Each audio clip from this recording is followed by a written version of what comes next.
Remix.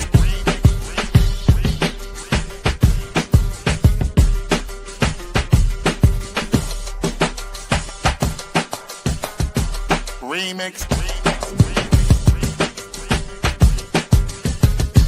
Remix. Remix.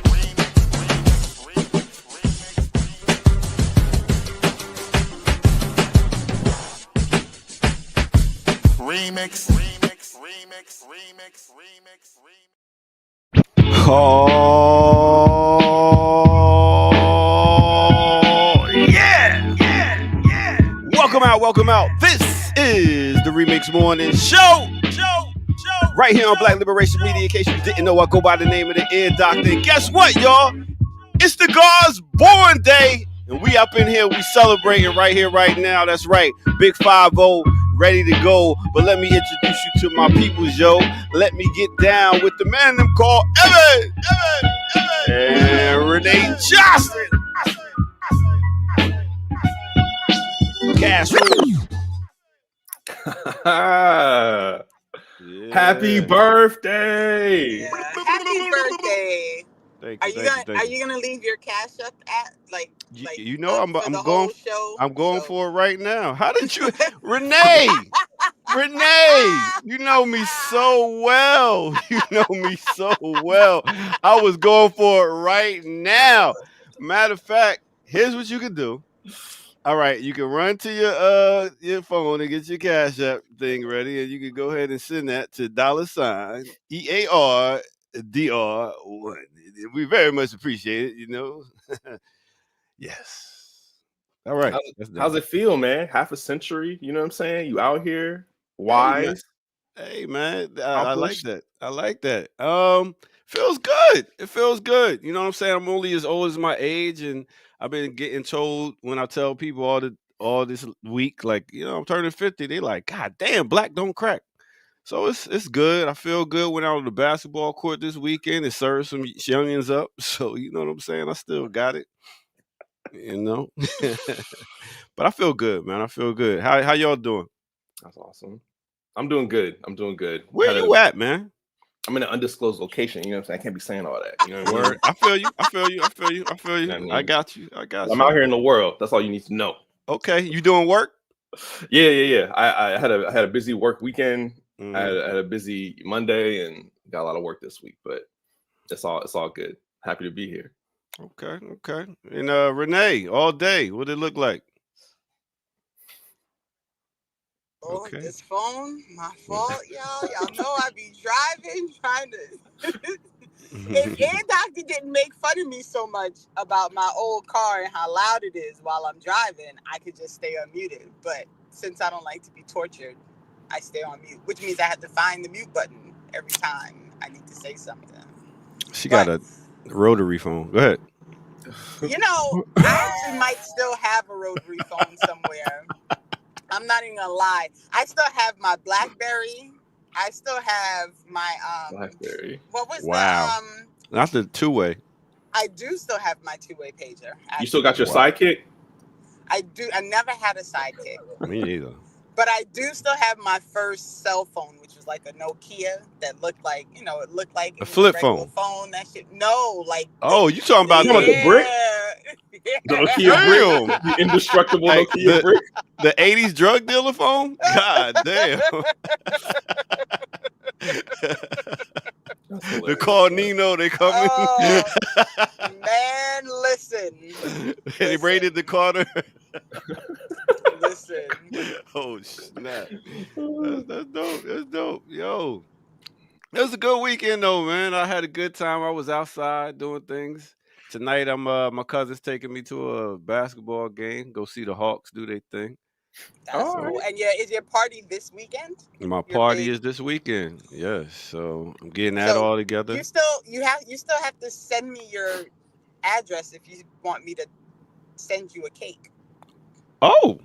We had the whole conversation, and then I was like, he never sent me his address, and now your birthday's actually here, so you should. Yeah, I'm realizing get on that.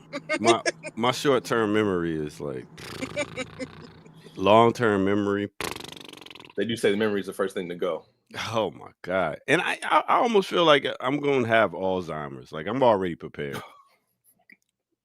I really do. I really feel like, because that's why I live for the day, for the present, you know. I mean, that's all that we know is real. We could talk about the future. We could talk about the past, but that's just in the past. I mean, that's cloud. I'm trying to give y'all some of my wisdom. All that smoke and herbs. I mean, I ain't gonna say it wasn't. I ain't gonna say it ain't part of it. But yeah, they say yeah, a lot of memories cells are burnt up. But anyway, so work was done in the street. Renee's, had a good show this Saturday. What was your show on, Renee? I feel like it was a long time ago too, which is crazy. Y'all had some two sisters on there.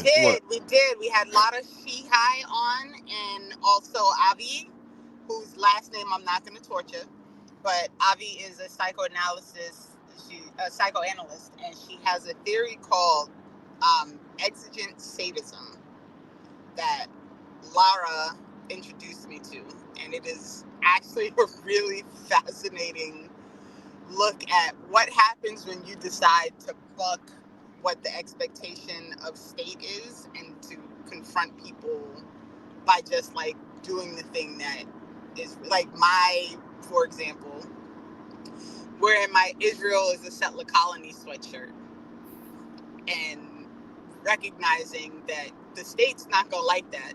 I don't really care that the state's not gonna like it. There are gonna be people who don't like it. I don't really care about that either, because it's a fact, and I'm gonna wear it as an attempt to confront people with the horrendousness of what's happening in Palestine, and that is an example of exigent sadism. Yeah, and you're not worried about what you're gonna lose because of it. No, right? Yeah. No, that was a dope show. Shout out to both of them, Lara and Avki.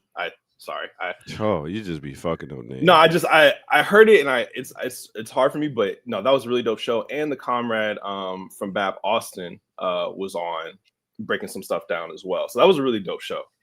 Shout out to all your guests. Yeah. Well. Oh, is that Shirley? I ain't seen her in a minute. Hey, Shirley. The title of the show frightened me, so I didn't click on it. C.R.E.A.M, cash rules everything around me. Your boy's giving out $2,000 soon. You better get in line. Is that another? I mean, what? He's just lying again. I mean, who knows? I mean, shit. He gave out 14 before. He might give out 2,000. He also said he's gonna sign that Epstein thing when it comes to his desk. So. I heard he was like, tell the Democrats open the files. I don't give a fuck. I was like, all right, Trump, talk your shit. Yo, man, we need a black dude in office like that, man. But oh my God. Healthcare for everybody. That's what it should be. But yeah, unfortunately. Well, maybe they'll get free healthcare in New York now that they got. Who's this guy again? Maniani? I think they'll get free buses. Maybe I don't think free healthcare or something. But maybe they'll get buses. Mamdani. Yeah. Renee's waiting on it. Why would I be waiting on that? I don't know. Oh yeah. you probably already got benefits. What am I talking about? I do. Fortunately, my husband has a job, so this has worked out well since I lost mine. So yeah. I gotta marry up.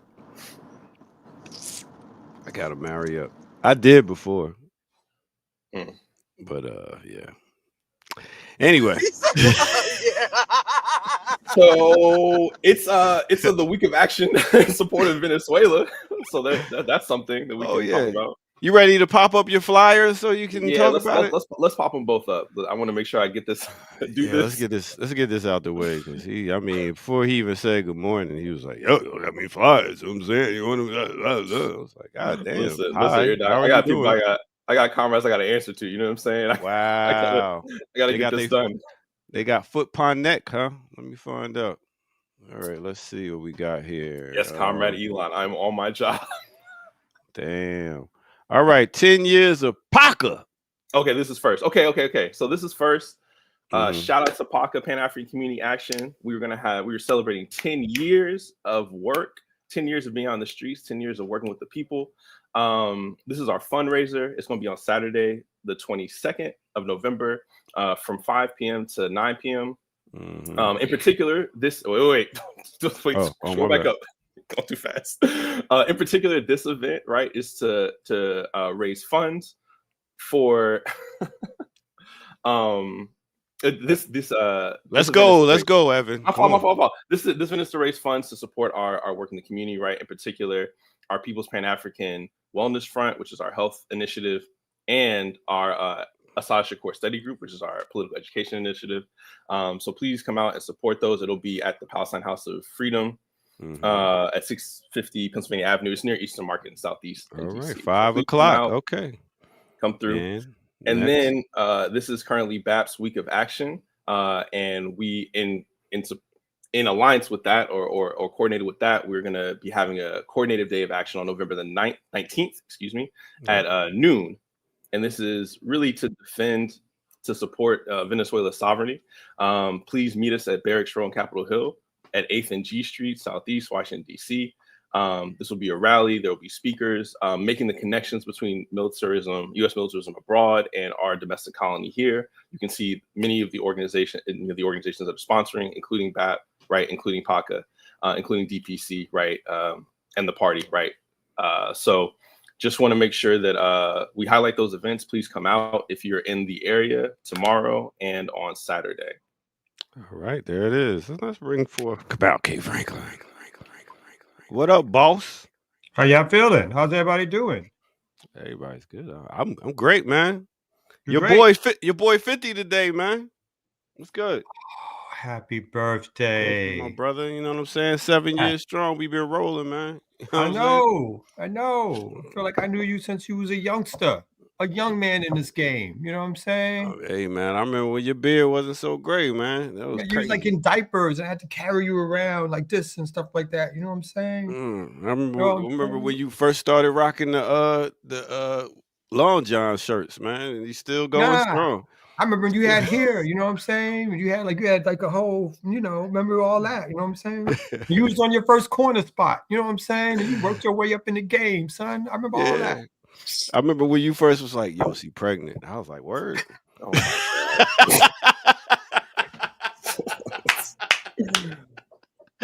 my man's Kamal K. Franklin in the building. What's good, y'all? That just took such a terrible turn so quickly that I hit my video button by mistake because I was so... You almost came on camera for that? I was like, what just happened? Lord. Word. Good to see you. How was your weekend, man? I was good. It was good. I was with the kids. It was good. Oh, okay. Did a couple of visits to the farm. Oh, okay. You, very nice. You milk some bees, honey? What? You get some honey from the bees? Don't you got like no, we do have bees, but I ain't get no honey from the bees. Okay. We were talking about we at the stage, no thanks to you in the audience who hasn't given us enough money in terms of community movement builders, but we are at the stage where we are about to build our retreat center. So by this time next year, we should have a full retreat center to host bigger retreats. More folks can stay on the farm. Again, over 13 acres, our Love Land Liberation Project out here in Georgia. So yeah, it's pretty exciting to sort of be on that trail. Yeah. All right. Well, I guess it's time for us to get to some news. What? I just got on. Yeah, well, it's just... Evan, you changed locations. I know. I'm in an undisclosed location. Now we got to do all this over again. Oh, my bad. Oh. Go ahead. No, just run your show. No. Now ask Renee. What's up with you, Renee? No, run your show. I did announcements. You weren't here for those come out, and Yeah, well, you want to do those again, Evan?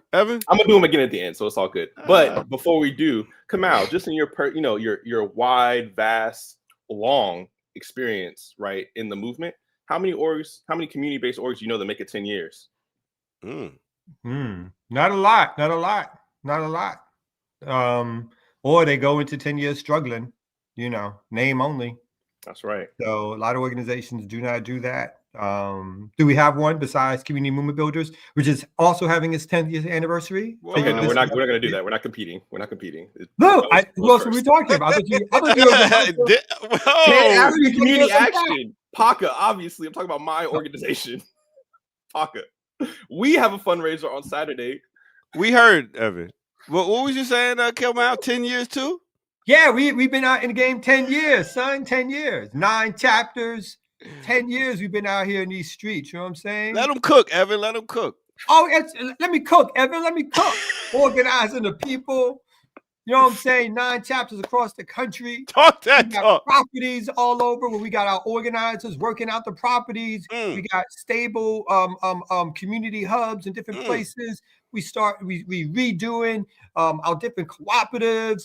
We do street patrols. We out here moving, trying to work for the people.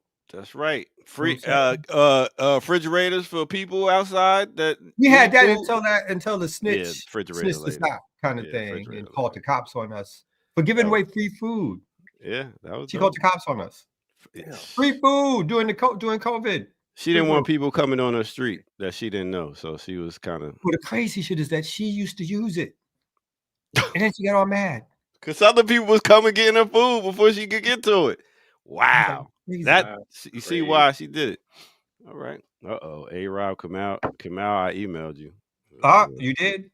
My bad. I'm gonna find it. All right, let's go ahead and get to our first break. And Parker. Yeah, raise the roof, Parker. And we got a whole tomorrow. I think we got a whole nother BAP Parker blah blah blah going on tomorrow. So big action defense of Venezuela because this country is losing. Well, this country's doing what it always does. Crazy, yeah. We should get to the news. A lot of crazy stuff happening. There's a lot. Let's do that. Particularly in the international arena. All right, sounds like a plan. Let's take a break right here on the Remix Morning Show.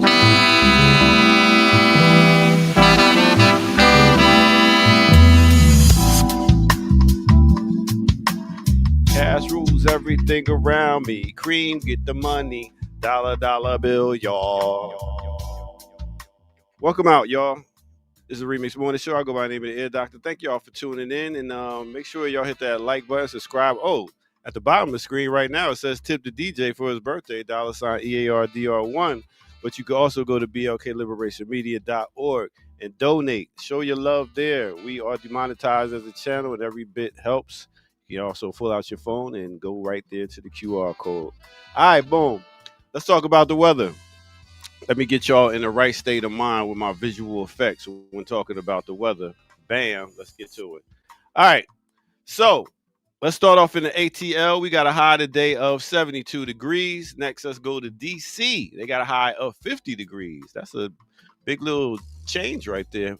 Chicago, 44, still nice and cold. Houston, 84 degrees. Let's take you to Venezuela. Caracas, they got a high today of 83. And last but not least, let's take you to Candé, Benin. They got a high today of 95 degrees. Now, that was pretty hot. I'll tell you what else was pretty hot. I did a conference this weekend, which was the National Conference of Black Lawyers. And I got to run into Dr. Carr. Dr. Carr was in the building, Dr. AK, and they was breaking down how to be, in your craft and have your history, have your morals, be for your people, and be a lawyer. We got to talk about Chokwe Lumumba, and they broke down all the stuff he did working with Tupac, working with Asada, and all types of different Black Panthers, and how he was for the movement and also a lawyer for the people. It was pretty good. It was good to see them young people understanding that you got to do more than just make money. You got to work for the people. All right, with that said, let's get back to it right here on the Remix Morning Show. You take me higher, higher. Yeah. Yo, when he was doing this thing and talking about Chokwe, I was like, yo, I would like to hear some more about the stories of working with him, Kamal. I know you used to work with him. Did I mess his name up? I do Chokwe for like 20 something years. Yeah. Worked directly with them. C.R.E.A.M was the leader of New African People's Organization, one of the founders of NAPO and Malcolm X grassroots movement. Obviously, the person that we ran for city council, and he ran for mayor in Jackson, Mississippi. C.R.E.A.M was a leader amongst people. You know what I mean? Definitely was a leader. Yeah. So it was dope to see that. You know, why people got no love for Dr. Carr? Some people. I mean, Because he's a jackass. Ooh, ow, god damn. He's not a historian, though. What Say it is again? that? You can't be both those things. A I historian guess you and a can be, jackass? because I'm an ass. What I'm is an asshole. Kamal's an asshole. I mean, Okay. come on, Kamal. You got But to. you can be a good DJ and a jackass at the same time, right? Kamal can be a good organizer and a jackass at the same time. Not that I'm calling either of you jackasses, but neither cancels out the other. His being a jackass does not cancel out his being a historian. Oh, okay. No, that's cool. Well, Ouch. I like to be an ass too. So, I mean, I guess. But anyway, it was good to see. Your boy Killer Mike came through also. Oh, Yeah. word. You got you all your them- faves. Yeah. Did you walk up to him and tell him we got no love for you? We got smoke for you, sir? No, Right. not at all. He was there celebrating one of the youngsters that was getting an award and stuff for being a lawyer. So yeah, it was cool. What was Wasn't the a event? Wait a minute. What was the event? National Black Conference of Lawyers. Oh, the Yeah. National Conference of Black Lawyers. The Black Lawyers. Yeah. So I was once. I was like, once say, you don't know about this, or you didn't? I didn't go to the thing, but like a couple of decades ago, for at least a year, I think I was like the national president.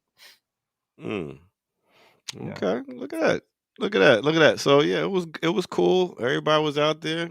Even a former person on this channel was there.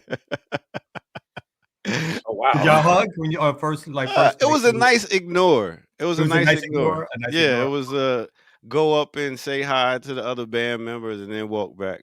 Like I was like, okay. I was like, I'm 5 years old out here. That's great. Wow. I feel like you hit a bingo card for all of like the Jared's like, all the feuds. Specifically Jared's like, for real. Oh my goodness. I mean, you know, that's the thing, man. I'm in places where you know, I meet all types of people. I meet everybody. So they need sound, they need music, they love me. It's like, yo, Dr. Carr was like, yo, I love what you do here, Doctor. I love the Remix Morning Show. He gave props and said big up. He told that damn lie. No, he don't. Why? He does. Whoa, wow. Renee got so much heat. Like every time I see him, he's like, yo, Ear Doctor, you my man. And the first time he says he watches this show. But loving you and loving the whole Remix Show is not the same thing. Just saying. Yeah. Also, who compared us to DJ Vlad? That's what I wanted. Was that Dr. Carr that did that? Who did we get prepared to? I don't know. A-Rob put this in the chat and I wanted to better understand. Who is y'all? That's on. I don't go off rumors, man. You know, no grumbling on the show. No grumbling. Yeah, nah, you know. Not good. I got these pure he things. He just compared y'all to DJ Vlad. Hilarious. Well, I guess I get love when some people, you know, I'm not as political, I guess, as y'all, so I don't have no. No, you apparently got your own feud. You said your man walked by you. Oh no feud. When you ignore people, that's not a feud. When you have an altercation, you go back and forth. Oh, I don't do that. I don't do that. You don't do that? I don't go back and forth with niggas. So, all right. I like that. News. That's like a inner peace thing. I haven't gotten that yet. Yeah, you'll get there, man. When you turn well.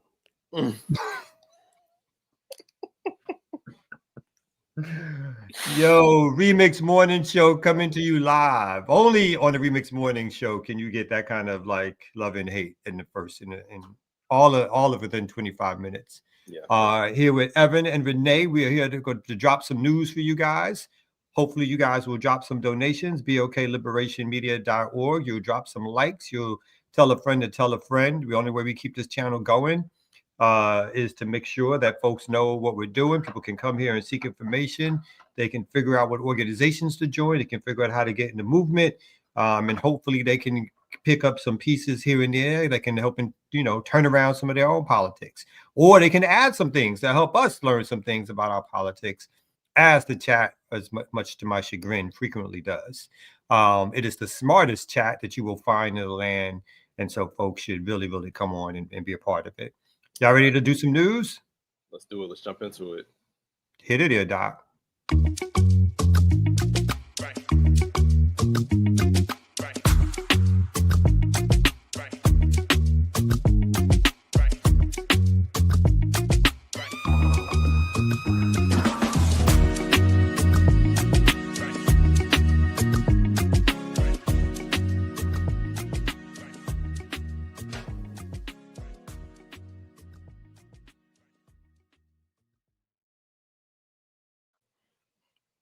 Cool. Who got some stuff going on?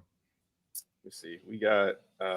Can we talk about this Security Council vote? I don't have a link or anything because I just walked in the door. But I don't, and it's probably not on the sheet because. Oh no, it is. Oh, it's on the sheet. Oh, is it? Because it just happened. So I don't know how often Erica goes in to do it. No, it's three. It's three. Yeah, it's three. I'll read a brief intro. It says UN Security Council votes to endorse Donald Trump's Gaza plan. The resolution, which includes references to an independent Palestine, was passed by a 13-0 vote, with China and Russia abstaining. Says the UN Security Council has endorsed proposals put forth by Donald Trump for a lasting peace, that should be in quotes, in Gaza, including the deployment of an international stabilization force and a possible path to sovereign Palestine state. That should be noted as a lie. The resolution, again, passed by 13-0 votes. Let me see. It's a quote here by UN representative, U.S. envoy to the UN, Mike Waltz, says, "A new course in the Middle East for Israelis and Palestinians and all the people of the region alike has been set. The inclusion of references to the independent Palestine was the price the U.S. paid for the backing from the Arab and Islamic world, who are expected to provide peacekeepers for an international stabilization force." However, on the eve of the UN vote, the Israeli Prime Minister Benjamin Netanyahu restated his government's adamant opposition to the creation of a Palestinian state, raising questions on whether Israel will allow the implementation of the UN-mandated proposals. After the vote, Hamas rejected what it described as an imposed international guardianship mechanism and insisted that it would not disarm. Supporters of the resolution said it should lead to the immediate lifting of remaining curbs on the flow of aid to Gaza, the creation of an international stabilization force which would fill the vacuum left by Israeli military withdrawal. Okay, that vacuum left by the genociding party. Okay, the moves toward reconstruction and possible pathway to Palestinian self-determination and statehood. I'll leave it there. Yeah, this one was a mess. I feel like there was also something further down in the article that mentioned that maybe it was this article, maybe it wasn't, maybe I'm getting confused. I thought they said, something that has been described as a genocide, but of course didn't call it one. So I think they did that little kind of nonsense. Also, what vacuum, like that phrasing is weird, right? Because the vacuum that they're leaving is genocide, right? So is the stabilization force going to come in there and also going to continue the genocide? And I do want to lift up, a point from Comrade Clow. This is why BAP's Haiti America's team, Dr. Jemima Pierre, shout out to her, says Haiti is a laboratory for empire. The GSF, or Global Stabilization Force, laid out the template for this, right? So when the UN was violating Haiti's sovereignty and sending a so-called peacekeeping force, right? How did that turn out for Haiti? Turned out really, really badly, right? It just like it's going to turn out for Palestinians in Gaza. It's no surprise that the Security Council got behind this plan. I'm not going to call it a peace plan, Trump's plan. I think also there's going to be an element where there's like some kind of like governing body that Trump is supposed to be the chair of, but the other members haven't been stated. And then also what's important, right? Like there's all this talk about like the concessions that were made in terms of kind of talking about Palestinian independence and sovereignty, which is really just kind of like I think the way it's phrased is like down the line, once the PA, the Palestinian Authority has like reconstituted itself, and once rebuilding has started, then down the line, y'all going to have, an independent Palestine, right? Which is, silly on its face, right? But Netanyahu has come out explicitly right after this and said that they are fundamentally against having a Palestinian state, right? So they're talking out of both sides of their mouth, right? And this is very clearly just a way for them to kind of cover their butts after committing a genocide for more than 2 years. That's how I see it. Yeah, I'd say quick. I mean, this is no different in terms of the language about a Palestinian state than the Oslo Accords, right? What you have here is constantly, but in the past, is these agreements which don't define a when, they don't define all of the territory, and that's on purpose, right? Basically, they're giving public cover for Israel's continual capturing and taking of Palestinian land. And that's why, I think part of this vote is so disgusting. And I will single out China and Russia for their abstentions. Russia has shown itself just not to be the friend of Palestinians over and over again.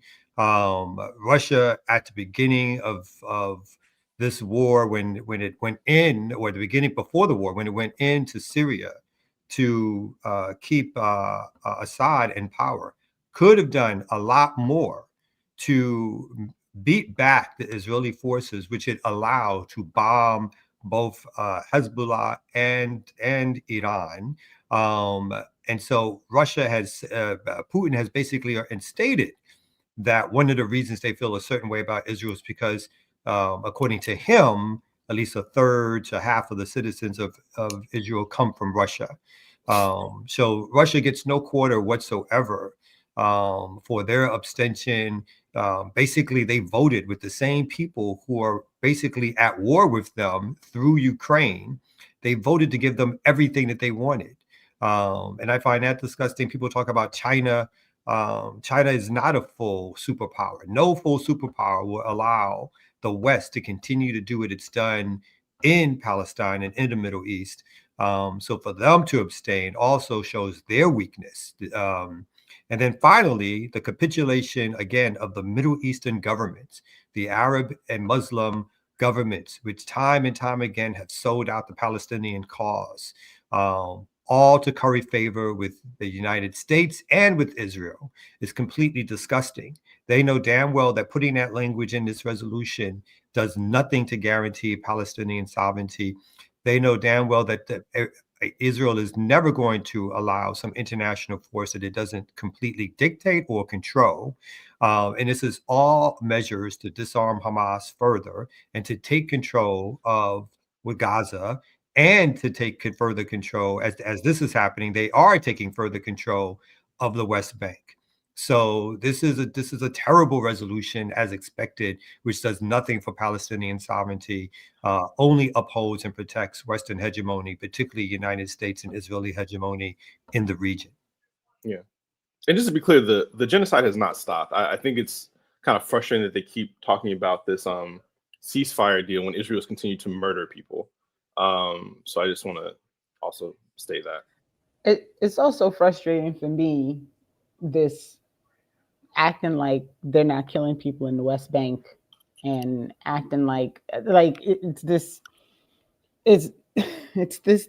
like intentional zeroing in and ignoring of behavior, all the same behavior in another space. It is this continued dehumanizing of the Palestinian people and acting like they are nowhere in the room when this decision is made. And I'm trying to understand how, as in a quote unquote international security body, you are making a decision about a group of people when no one who represents that group of people is in the room. Like, what is going on?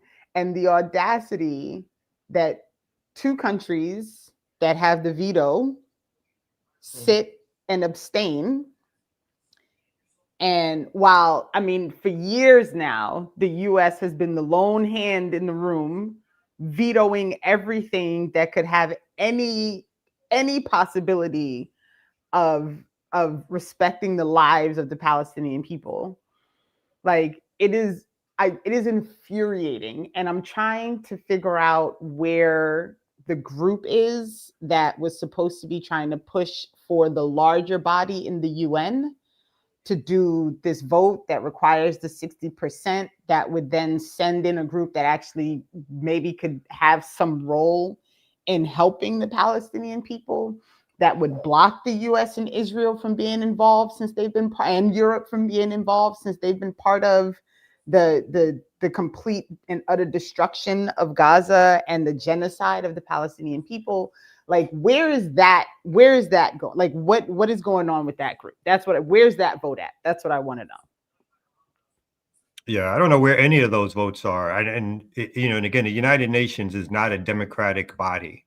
It is the Security Council, which holds the majority of the power. The Security Council, which is made up of the large states. The Security Council, which once was almost completely controlled by European states directly, and through the League of Nations, which is how we got the first referendum that supposedly created Israel, the Israeli state in the first place, when there weren't even any Arab states in the body, no Muslim states in the body whatsoever. So this is just a continuation of European dominance in another form. And then the media covers it as if it is some sort of international group agreement, which needs to be respected and honored because the powerful bodies. This is not the General Assembly's vote. The General Assembly, if allowed to make the real decisions in the United Nations, particularly decisions that involve security, that involve sending in forces. Remember, the General Assembly is not allowed to make any of those decisions. It is the Security Council. So five big states plus rotating states, I think another 13 rotating states or whatever, that get to make these kind of decisions, but not the overwhelming body, which has consistently voted and called Zionism racism, which has consistently condemned Israel. That body does not get to make these decisions. This is a body of European nations, second-tier nations in the world these days, right? France, Germany, England. Those folks have permanent seats to make votes in the Security Council. A country like India, Brazil, countries with literally hundreds of millions of people, if not a billion people, like India, does not have a vote. No African nation has a full vote on the Security Council. So this is basically, an old world structure that continues to exist. And again, the thing that I'm particularly upset about is that China and Russia do not have to play this game. At least I feel like there doesn't seem to be a real reason why they have to play this game the way they're playing it any longer. Russia is literally at war with the West. The West has literally backed Ukraine, sent in weapons to bomb Russia. But Russia is too interested. Putin is so interested in cutting deals. This would have no effect whatsoever on China-U.S. relations if China said no. Right? But if it was in if China felt like if this was a vote on Taiwan independence, China would say no. But this shows that we don't have the type of revolutionary governments or movements that we once had in the past. China is supposed to be a communist government, a workers' government, but it's not voting against basically the victor of a genocidal war. It's going to vote for the genociders in this particular case. It just doesn't make any sense, except that we still don't have what we think is a multipolar world. We still have a unipolar world where the United States and Europe, obviously getting weaker, but still control and dominate not only the world economics, but the world political scene. Yeah. And I mean, correct me if I'm wrong, but China has continued to trade with Israel throughout this genocide. I think it's increased its trade. I think the reasoning that I have heard be given, right, is that there's some kind of technology transfer, military kind of technology transfer that is included within that, or they're giving China like a backdoor to US tech or whatever, right? But at the end of the day, right, that is the material condition of what's happening, right? They are continuing to do that trade, wherever their reasons are, right? And I do think it's important for us to have like a sober analysis around what the place of these countries, right, and their relationship to like global anti-imperialist struggle, right?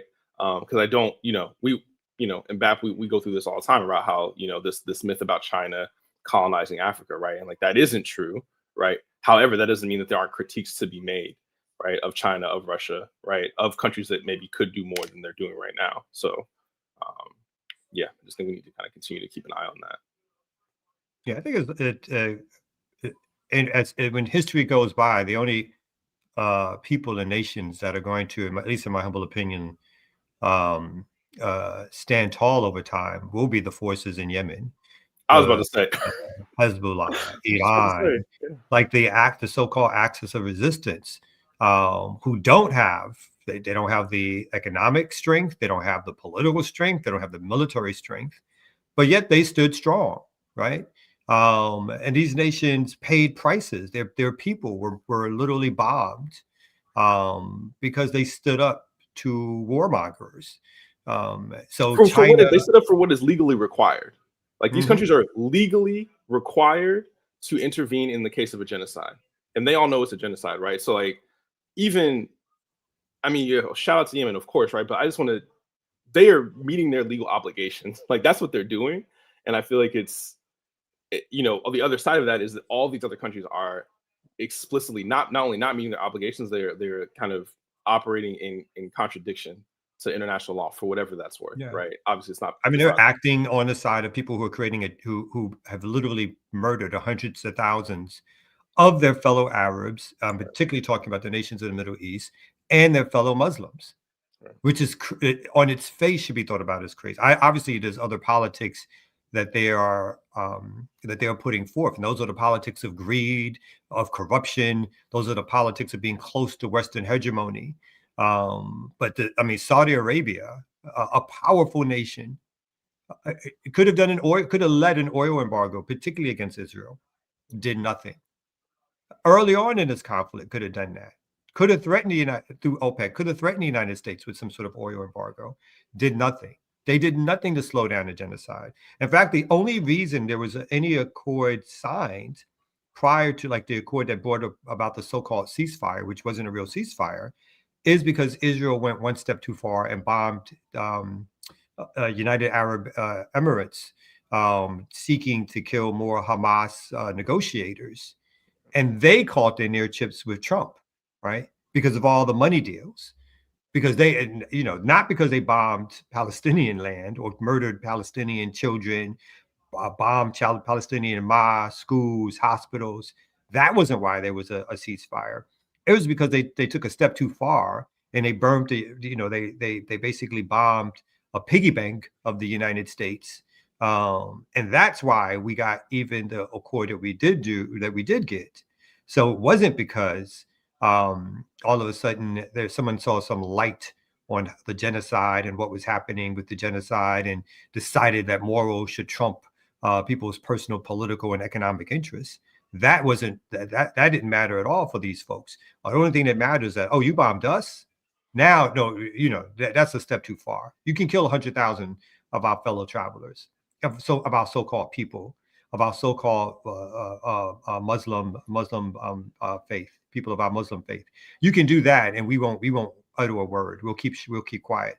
Jordan, Saudi Arabia, Egypt, they all have blood on their hands because they've allowed this to happen, all for exchanges of wealth, which in their country people, their fellow folks are poor, or like Egypt is a disgrace as a nation in terms of its economic well-being, not because it doesn't have some resources, but because it has an elite that basically continues to hoard resources and do no distribution to the everyday people. Yeah.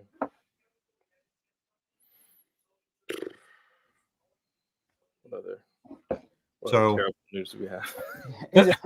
No, it's for real. It's so infuriating, and it's very, I don't even know. And Cloud's right, like she said, and I lost it somewhere because I was distracted after I read it, that like we can't expect the international bodies to protect anybody, which I don't. I have no delusions at all. It's not expecting them to do it, but you got to call them out when you don't. Right? But also, I think one of the things that I've I've been engaging in and listening to multiple people speak is a lot of times when I hear Palestinians speak on this, they're very clear that they're willing to take every single option that is made available to stop what's happening.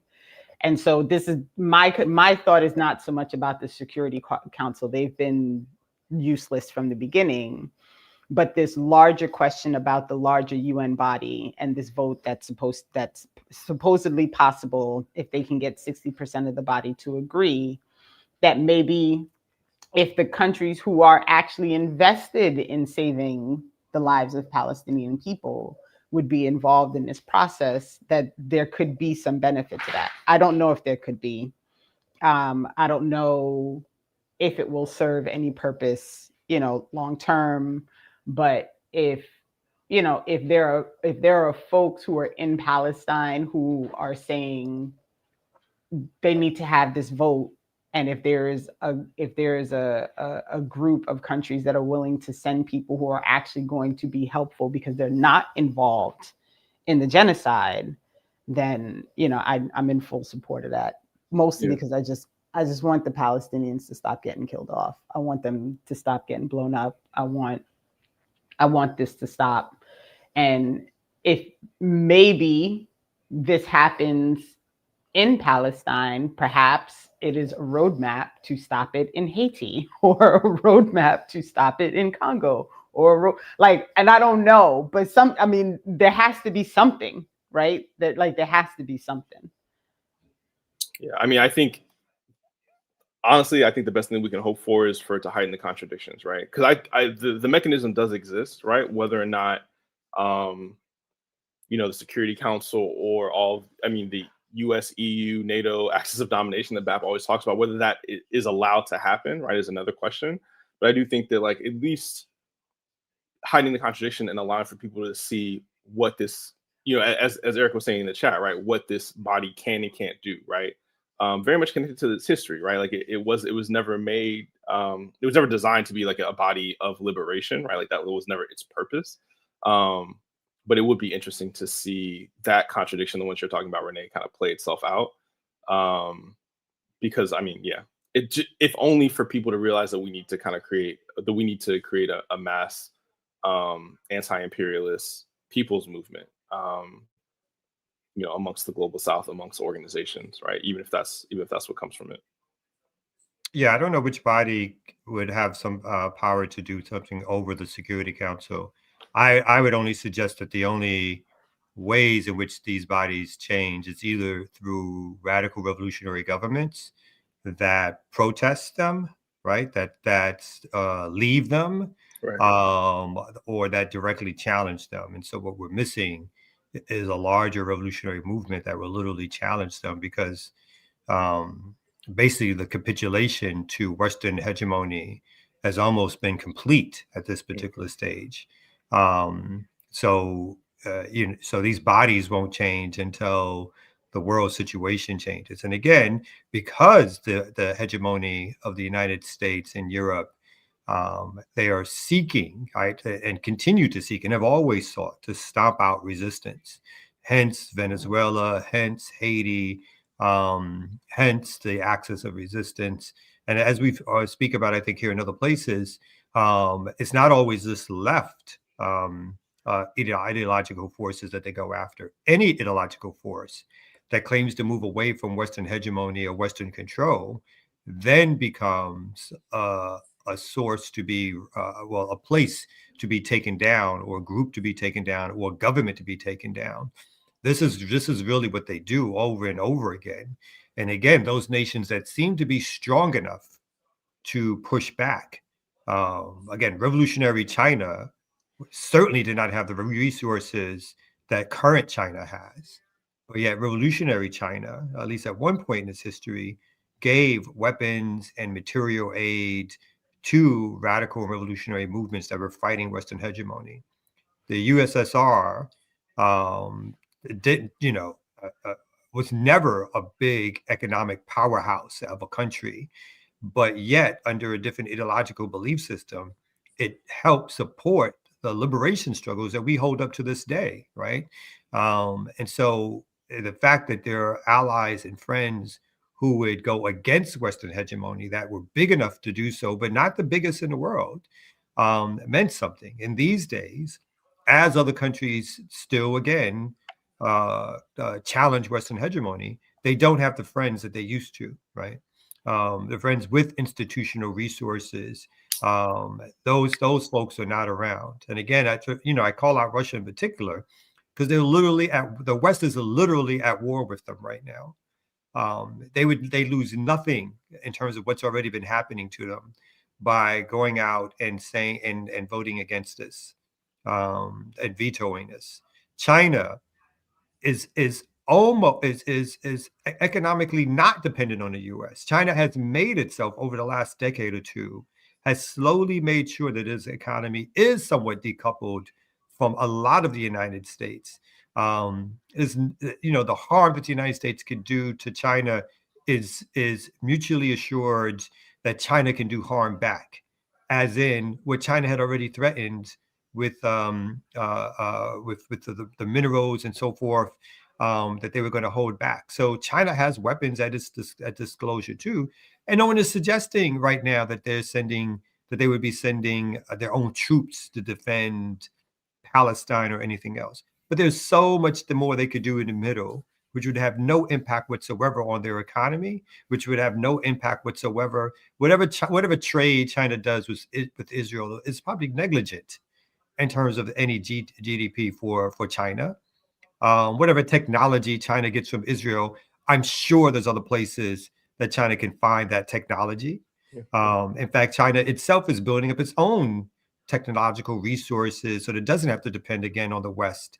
So again, I feel like again, I'm sure we could break down their political reasoning for why they did what they did, but in the end, it's an act of cowardice, because there's nothing in reality that they could do to harm these countries, that they should be fearing, that would not allow them to at least veto this resolution.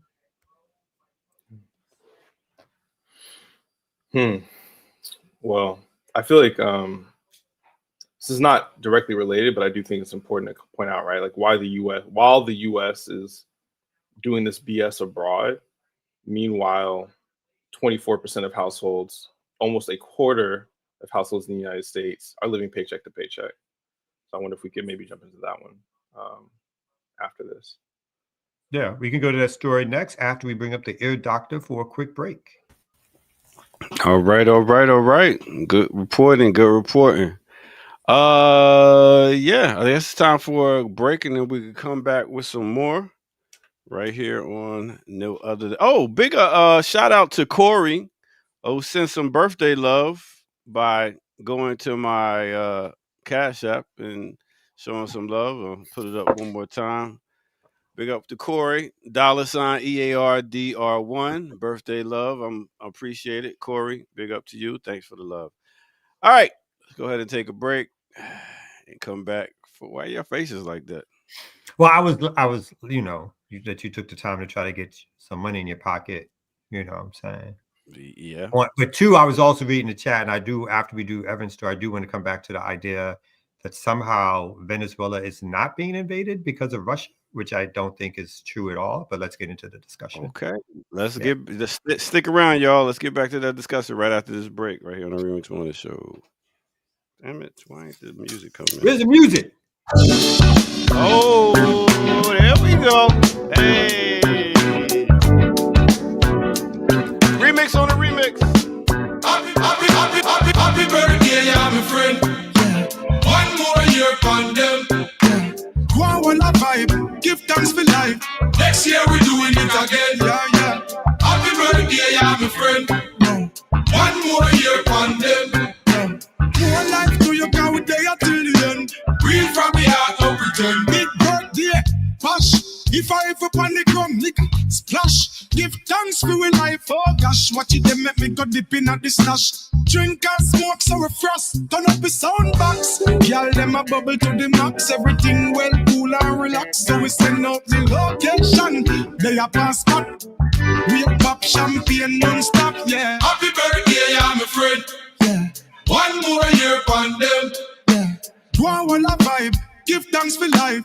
Next year we're doing it again. Yeah, again, yeah, again. Yeah. All right, let me take you to a time and place. Let me take you back to 2010 with Erykah Badu off that album New America Part 2, Return of the Amp.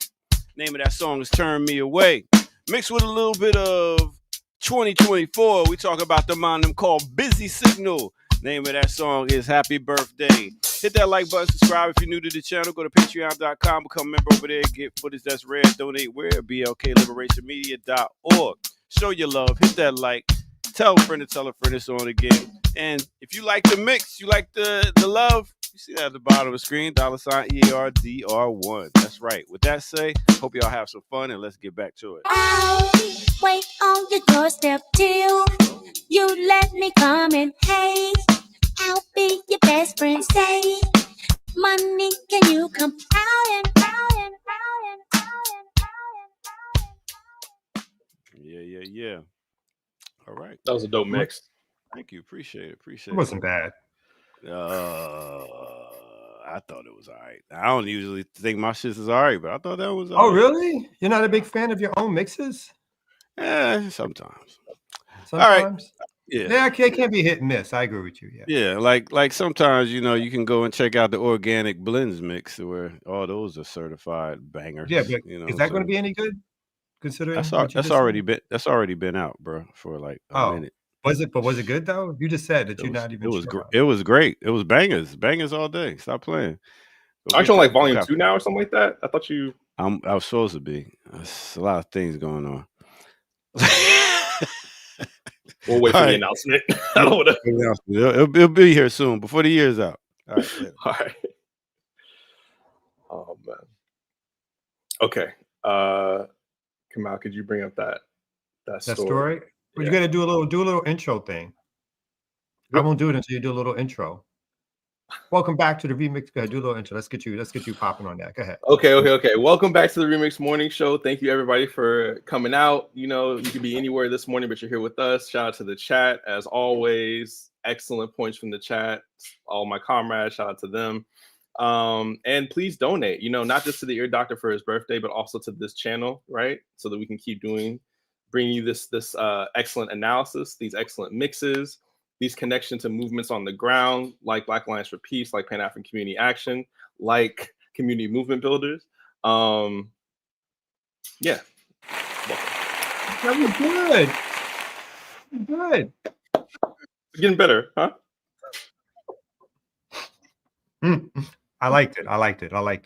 Okay, we got the story up. It says 24% of households living paycheck to paycheck.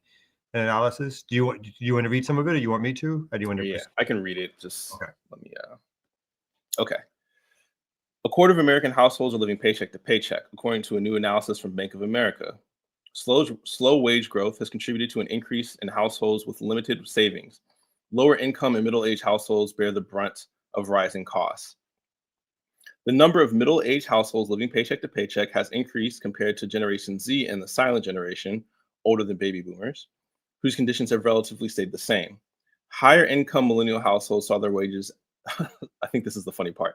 Higher income millennial households saw their average wages grow 5 percentage points faster than the rate of lower income households in the same generation, according to the analysis released on Monday. Higher income Gen Zers have outpaced their lower income counterparts by 4 points, and higher income baby boomers have seen wage gains while their lower income peers are seeing declines.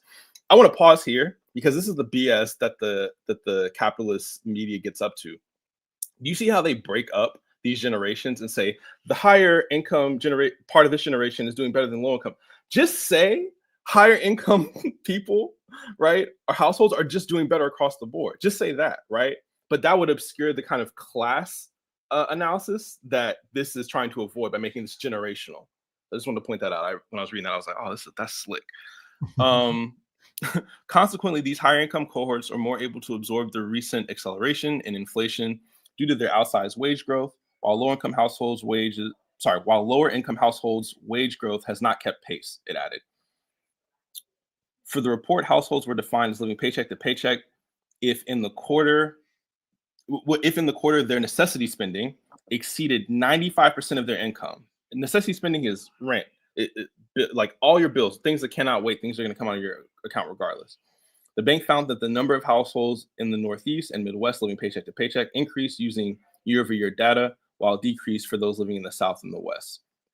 I thought that was interesting. I mean, it says later that it's because of less intense inflation, but I'd be curious about a deeper analysis. The bank's analysis said the latter regions had lower inflation rates, contributing to more financial stability. Still, those areas have households that are more likely to be facing monetary strain.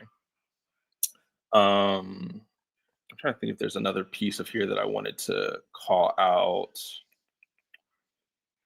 Okay, just this quote right here, or rather this paragraph. Transactions tabulated, just so we're clear, transactions tabulated as necessary spending range from healthcare, or rather range from childcare, external credit card payments, gasoline, general retail, grocery, housing, mortgage, rent, insurance, cable TV, broadband, public transportation, tax payments, vehicle costs, and payments. So, right, that's what they mean by necessity spending, right? And that's 95% of people's, most of these people's paychecks.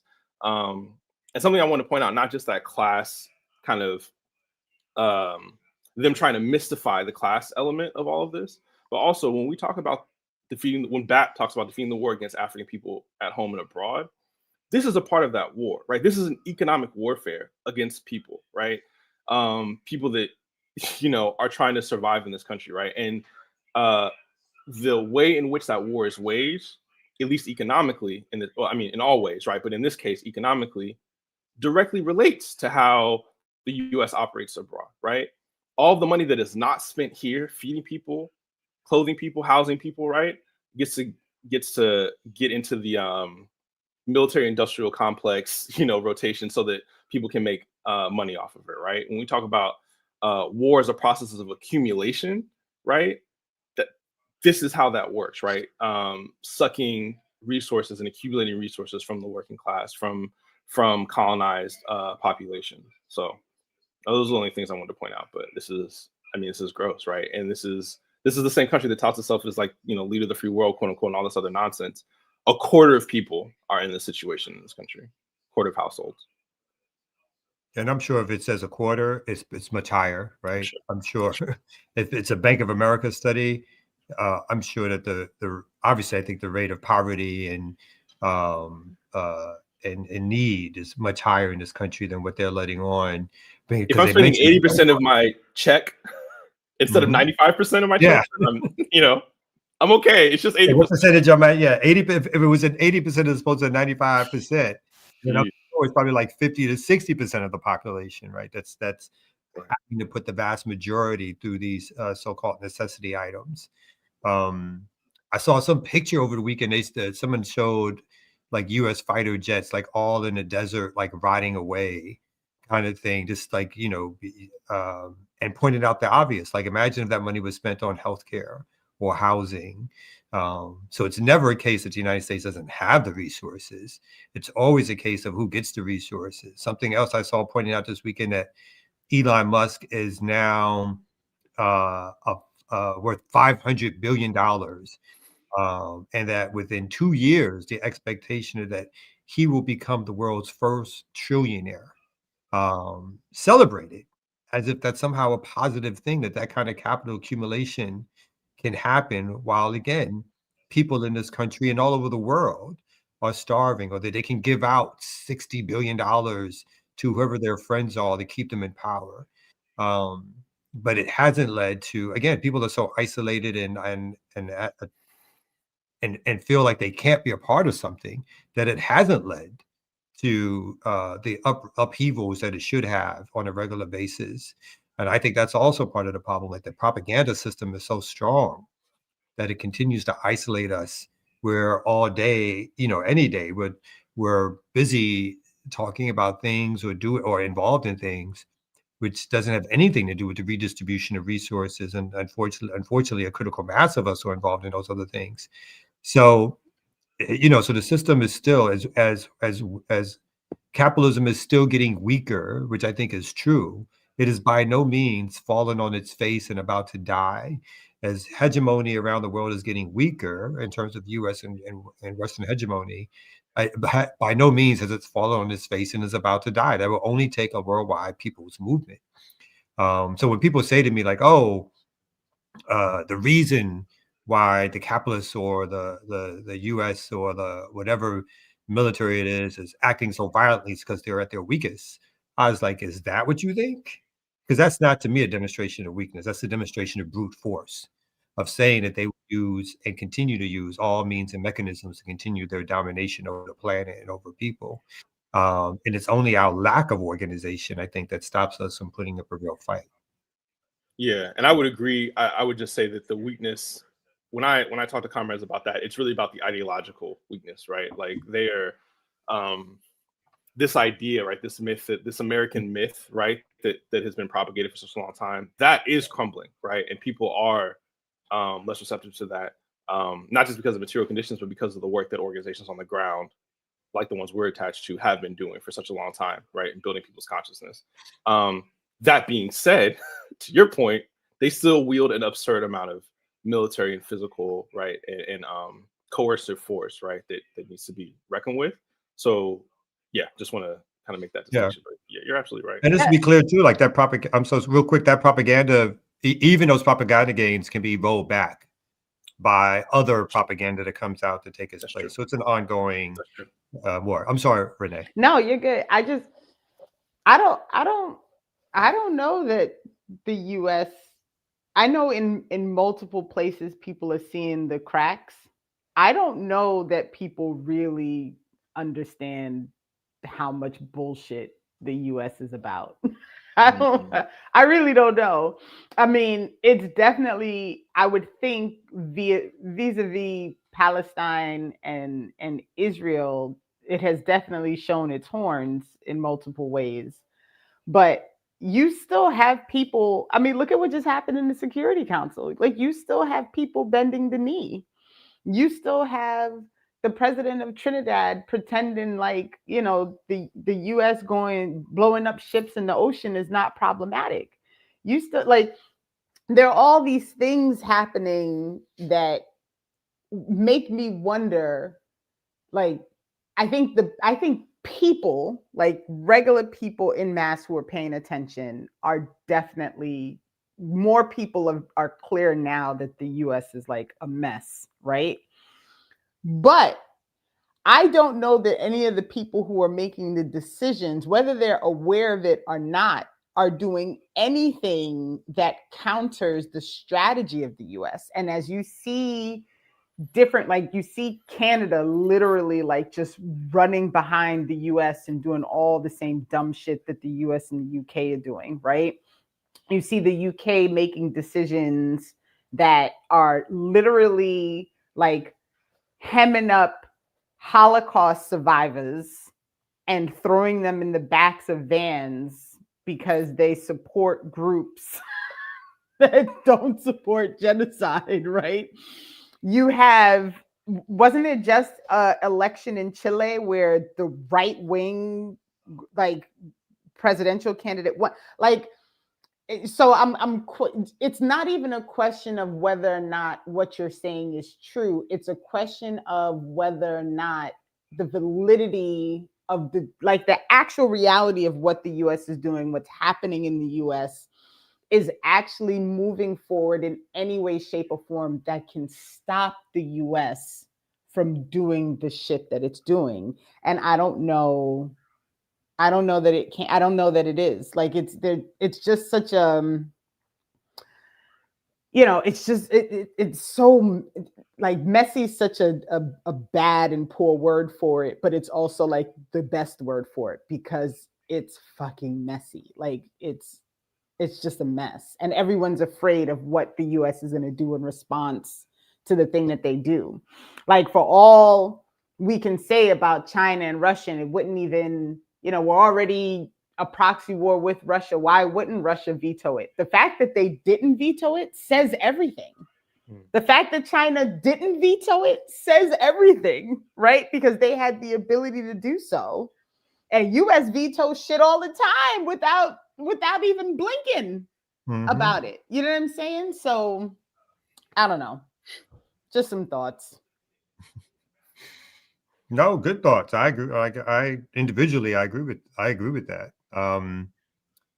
Yeah, I mean, again, the I do think that people have in mass, like Oren said, I mean like Evan said, in a critical mass of people, I should say, around the world, seems the veneer again has shown itself. But the question becomes, do people feel organized enough to consistently and constantly do something that either pushes and topples their home governments or forces their home governments to think differently or do something differently, and or whether or not revolution happens, that people take these spaces over.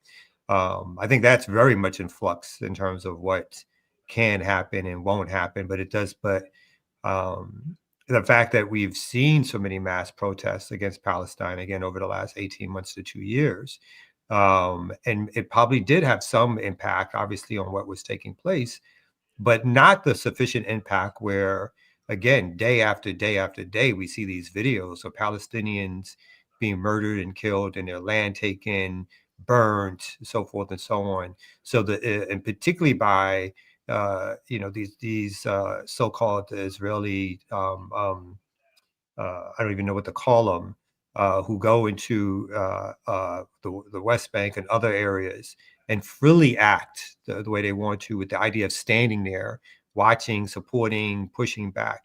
They've been emboldened. They have not slowed down by the fact that they have lost the cover of being a so-called nation state supported by the West, with a cover story that suggests that the land was theirs, that they're returning to their homeland, that this was a way to avoid future genocides, as opposed to an imperialist project that allowed Europe to do a couple of things they wanted to do, was establish to agree to establish an outpost in the Middle East, and in some ways to get rid of a Christian-dominated Europe, to get rid of a large Jewish population. So that stuff has continued to happen and exist. Again, even as the veneer of what the U.S. represents in the world has become more clear, but that doesn't mean that, at least in my opinion, that this nation has shown itself to be in a weaker hegemonic state, even as it's currently, even as it's exposed to be an overtly white nationalist government in power. It hasn't weakened its position around the world. It hasn't stopped other nations from bargaining with it or doing economic deals with it. South Africa, after all the things that it's done, hasn't turned its back and fully embrace another strategy as opposed to continuing to trade, particularly, and obviously we're talking about the elites of these countries, but it is not also as if there hasn't been major critical mass of uprisings in these countries, even forced the elites to do something differently. So, so I think there's a lot of work to be done to think through what happens, sort of which way forward in terms of there being opposition to Western and U.S. hegemony. Yeah, I just want to highlight this point, right? This because it's coming up in the chat, right? But like, it's these international organizations are not going to save us. We already know that, right? They are. BAP says U.S., EU, NATO, Axis of Domination for a reason, right? These are all related institutions, right? What we need are people's movements, right? Which is why BAP has the Zone of Peace campaign to create America, to create peace across the Americas. And I want to highlight this example because I think it is illustrative, right, of the point that people are making, that Erica and Cloud are making in the chat in particular. But Ecuador just vetoed having U.S. bases in their country, right? And the Ecuadorian leader is right wing, right? But the people said no, right? As Erica is mentioning, right? So it is, yeah, this is the one, right? From Ricky. Ecuador voted against U.S. bases in the country. Huge update. It is, right? And just pointing out that Ecuador leadership is right wing, Trump ally, but the people said no, right? And it is the masses of people that we need to kind of to make these changes, to push back. We can use these heads of state, but they will always be tools, right? The masses need organization and movements, right, for us to use these tools, right, to do what we want, but they are never going to be the answer in and of themselves. And pointing out from Clow that the Ecuadorian orgs are involved in the U.S. NATO Out of Americas network, right? Building and sharing notes with comrades in the region, heightening not only their analysis, but their targets, right? So these are the kind of, if you just read that headline, right, like it would just be like, oh, well, maybe this leader had a change of heart, or, maybe there's something going on, right? But like there's a deeper analysis happening where between these movements and these mass movements of people, right, that we need to call out, because that's how we're going to get what we want in the end. Just want to highlight So really quickly, I did want to come back to the idea that somehow Venezuela is protected, or the United States has not invaded yet because of Russia, or that it has Russian weapons or of some kind, which I don't necessarily think. I think the U.S. is still contemplating, for various reasons, moving ships in terms of what it will do in Venezuela. And I think we, all of us, need to sort of continue to blow the whistle now that it's possible that an invasion will happen, or that bombs will be dropped, or that there could be a potential attempt at an overthrow. But nothing in that scenario strikes me as it not taking place because of Russia protecting Venezuela. Because Russia, it can obviously barely protect itself in some ways. So I don't think that's the sort of like the domino that's preventing the other dominoes from falling. I do think that within the right-wing coalition that's happening now, there is a sense of Trump is involving himself in his own version of forever wars that some of them are pushing back against. So I think that may be hesitant, but I think he thinks of himself as Nero, and that he's a world conqueror, and that he can do what he wants and as he pleases. And again, having the biggest military force in the world at your disposal, the constant bombing of these speedboats and these ships that are made up of fishermen and fisher people is ludicrous on its face, and has now already killed, I think, over 24 people. But none of that has stopped none of that has done anything in terms of what's happening to stop. I mean, Venezuela is not in any position in which it has stopped any of that from happening. And none of the other nations, there's been a lot of complaints about it. But they continue to do that, potentially in the preparation for continuing to put out their own propaganda about Venezuela being a narco state, which for them gives them an excuse. And even as we see some of the propaganda written up in the Western media, which directly says that they are doing this as a way to combat drugs, or another suspected drug boat, when they know they're not suspected drug boats. They're basically just ways in which they're probing for how far they plan to go, and potentially in terms of overthrowing the leader of Venezuela and installing the Nobel Peace Prize winning right-wing stooge who wants to come to power so badly. One in a long line of right-wing stooges who wants to come to power so badly. So, right. Who's calling for this? Who's asking for more of this, by the way, right? This Nobel Peace Prize winner. It's ridiculous. All right. Is there another story somebody wants to jump to? There is we could do the Epstein story. Okay. Pull that up. What is this? Oh yeah, Trump said, okay, I got you. Since this is something that continues to dominate mainstream news around the Epstein files and what may be in it, it says Trump says he will sign bill to release Epstein files if it reaches his desk. Donald Trump on Monday. Wait, real quick. Yes. I just love when they say, if it reaches my desk. It is like the biggest hint that they don't want to sign shit.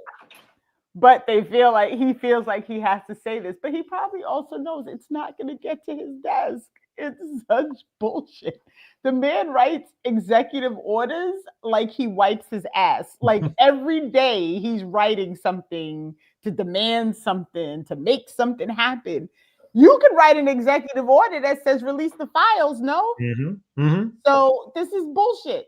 I just wanted to point that out. Sorry. No, it's been noted several times that he doesn't have to wait for Congress to pass a bill to force him to open it, that or release the files. That he on his own could do that. His administration could release the files, as they promised to do as part of his campaign promises to, again, his right-wing constituency.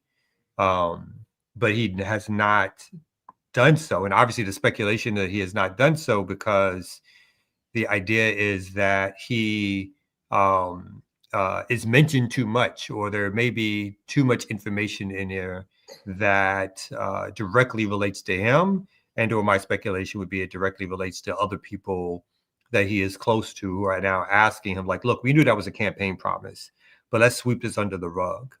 But again, within this right-wing coalition, this has been one of their fiery points from the beginning, was that the Epstein files had to be released.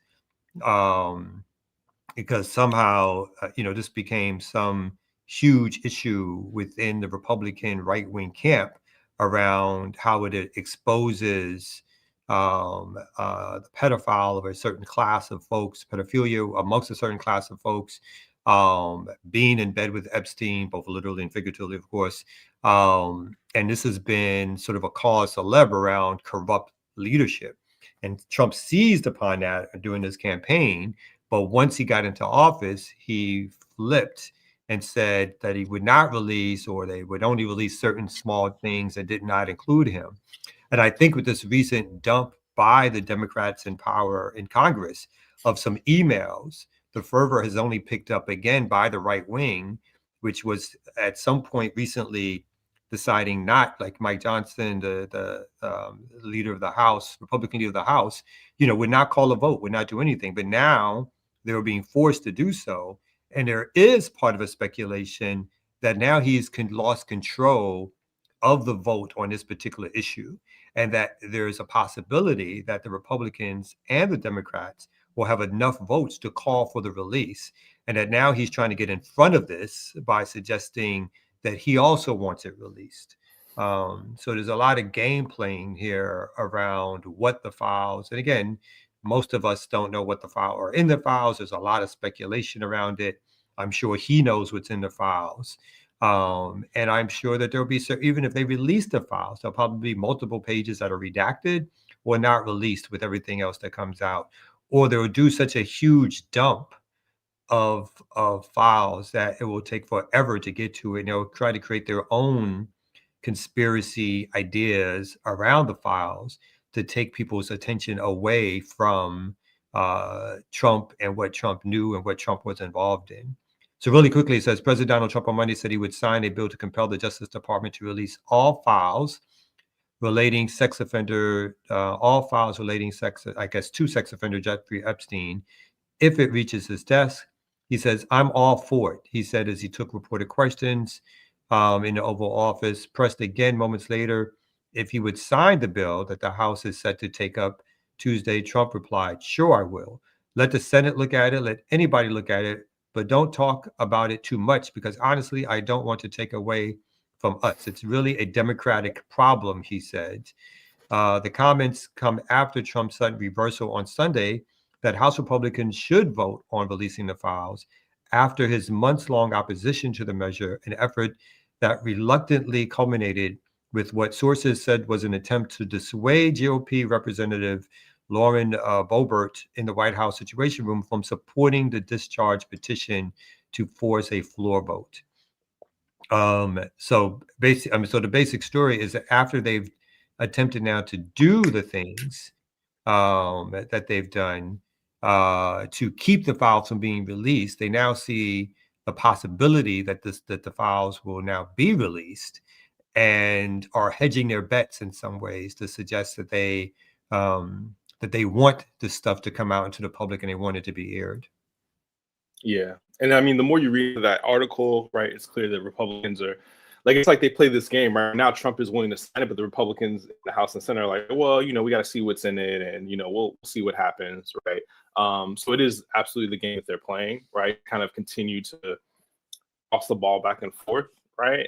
Democrats did make a point in that article that he could just release the files, but and they're the ones that release those emails, right? But I'm under no illusions that I don't think the Democrats want this either, right? Because they're just like the Republicans on that list, on those lists and on those planes, and they're also Democrats on those lists and on those planes. I think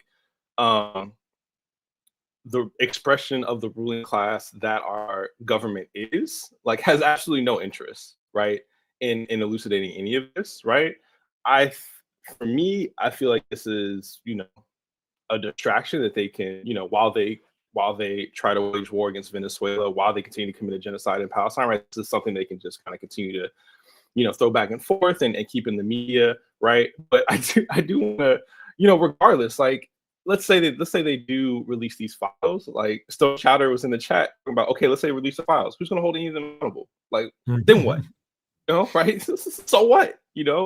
Not so what as in like, because not so what, but like these people, we've seen over and over and over again, right? The way in which these do not hold people in power accountable, right? So when whoever is eventually on those files, right, I have no doubt like they'll get at most a slap on the wrist, right? And there's like a whole bunch of business with Ghislaine Maxwell, right, in prison, saying that Trump wasn't involved and didn't know anything because she's clearly trying to get a part, right? It's just it's a mess. But I do feel like overall it feels like a distraction. So that's how Can I just tell you, as you said distraction, it just reminded me that in another group that I'm on, there's somebody that's always sending these long ass emails that's just like rambling crazy stuff. And somebody else wrote and said, I'm going to block this person because they are a weapon of mass distraction. And I almost fell out of my chair because it was such a good way. And that's what he is. He is a weapon of mass distraction. He is now, after months of saying he is not going to allow these files to get released because he thinks that he can use whatever is in the files about the Democrats or Biden or whoever. Like, he thinks he'll be able to use that to distract from the amount of times that his name is in the files. And the most important thing that you said that I think really none of this matters, right? Like, on the grand scheme of things, they are not going to hold any of these people responsible, right? They're not. So many of the people who are named in these things are people who are literally, they've got millions of dollars. They're running organizations. They're running corporations. They're running banks. They're all completely ingrained in this larger group of people who are doing nothing but killing off people with capitalism. So, if releasing these files was actually going to result in one of these shitty ass people getting removed from a position or not being allowed to run something or serving some alternate purpose that's actually, like, even if it was going to result in the people who were victimized feeling as if something was done to ease their harm, to ease their suffering, I would be in, but that's not going to happen either. Like, all that's going to happen is people are going to, and now there's even more harm coming because now people know what they've done and they're still not doing anything, right? Like, it is the wildest. There's been so much conversation about this. Like, even in one other chat I am, people are like, oh my God, Norm Chomsky. I'm like, the man said, like, probably 2-3 years ago that he didn't have a problem talking to Epstein. He had already served his time. Like, he was very clear about this. I don't know what the surprise was. This shit is bananas to me that this is what people, like, who gives a fuck? They're not going to do anything. If they were going to do something, then you could give a fuck. They're not going to do anything. Nothing. All they're going to do is spend more time talking about it. The media is going to talk about it. Everybody's going to talk about it. Meanwhile, they're going to be pointing out how, oh no, look at what's happening to the Christians in Nigeria. Like, so they can go invade Nigeria next, right? while pretending like that shit's not already happening in other places, and they're ignoring it. It drives me fucking batty. Sorry, mommy. I know you tell me to stop cursing so much, but it's so fucking annoying. Yeah. And at the end of the day, these structures have no issue with abuse, right? They have no issue with murdering and abusing children, right? Because they're doing it all the time. So this is just an example of that. The other point is that Epstein was very clearly involved with, the Zionist entities, security state, right? So that's another reason why we're probably not going to get the answers about any of this. So speaking of somebody who's going to give us some answers, though, let's bring back up the ear doctor. You know it. And I feel you on that, Evan. Yeah, it's not a Democratic, not a Republican party. When they got on that island, it was the party. That was all. Everybody was partying. It's like sex, drugs, and music. It's no politics. It's all about everybody loves it. I don't care what side of the aisle you on. All right, speaking about that, let's take you back to a time when cocaine was popular. We're going to be doing a classical breakdown back in 1986. So make sure y'all tune in this Thursday at 11 o'clock for that classical breakdown. Me and Burn It Down, Kim Brown. All right, let's go ahead and take a quick break, and then we come back with some more of the Remix Morning Show. Y'all got anything to say? No? Cool. I'll keep it moving. All right. Don't know if you got a girl. Don't mean to disrespect, but all of you rule my world. I even dream of you, I swear. Visions of you. Man, I gotta see that new Tidra Moses performing this. Ooh, baddie. Looking like Claire Huxtable. All right, anyway, let's get to it. Let's talk about the Remix Morning Show. Let's talk about all the dope shows that come on. You can watch Saturdays with Renee, or now you can watch Saturday night with no other than Dr. Jared Ball. So let's see what Dr. Jared Ball was watching and talking about when he's talking about a bossy lady. Yes, a bossy lady. Let's see what they're talking about right here on Saturday nights with Dr. Ball. I think that for me, the takeaway is always like, as the diaspora, like wanting people to see that like it's super safe and you can invest money, you can be here, you can live here. I live here, and it's just got all the things you need. So it's safe for investment capital. So that's good to know. That's good to know. It's safe. So get your investments up, and Kenya's spot for you. It's incredible. I love Rhonda. All right, so I definitely want to look at more of that, but I think our guests are here. Well, at least, yeah, I believe our guests are here. Oh, so you might want to go check out the show and see what guest was on the show Saturday night with Dr. Jared Ball. All right, let's get back to it right here on No Other Than a Remix Morning Show. Let's go. You got to feel me.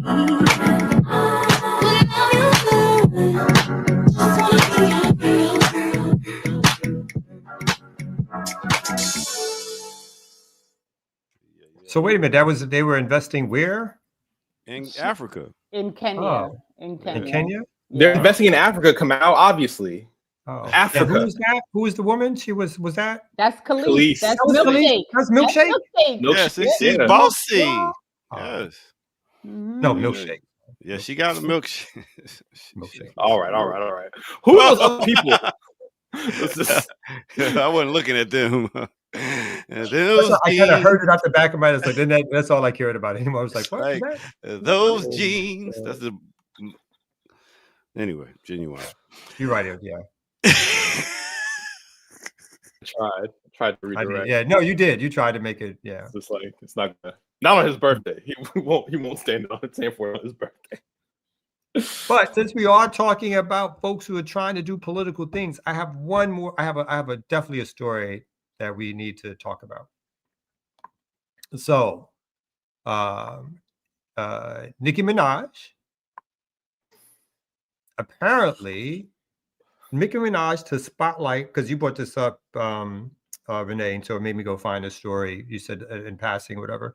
Nicki Minaj to spotlight plight of Nigerian Christians in UN speech arranged by White House. So as folks probably know, the rapper Nicki Minaj has gone full MAGA. Rapper to give address on Tuesday after supporting Trump's post condemning Nigerian government. The U.S.-based Trinidadian rapper Nicki Minaj will work alongside the White House to highlight claims of Christian persecution in Nigeria.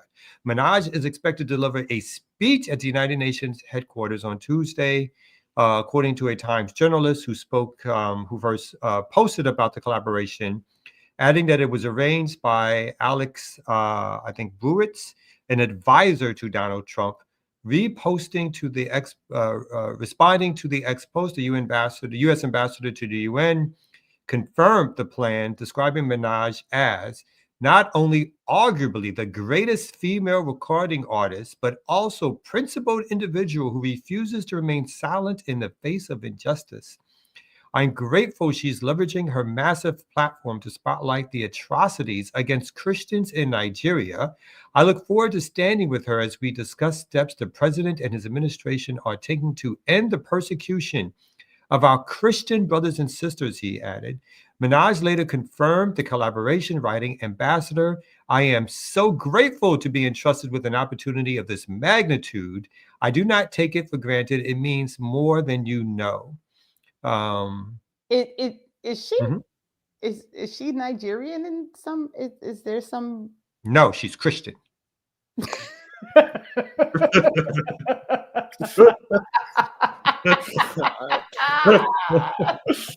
Also, it's like some kind of principle stance she has. So she has some kind of principle against genocide. Is that what we're supposed to understand? So she's been talking about genocide in Palestine and genocide like that. She's been doing that, I'm assuming. Wait. Does she provide Christian music as part of her?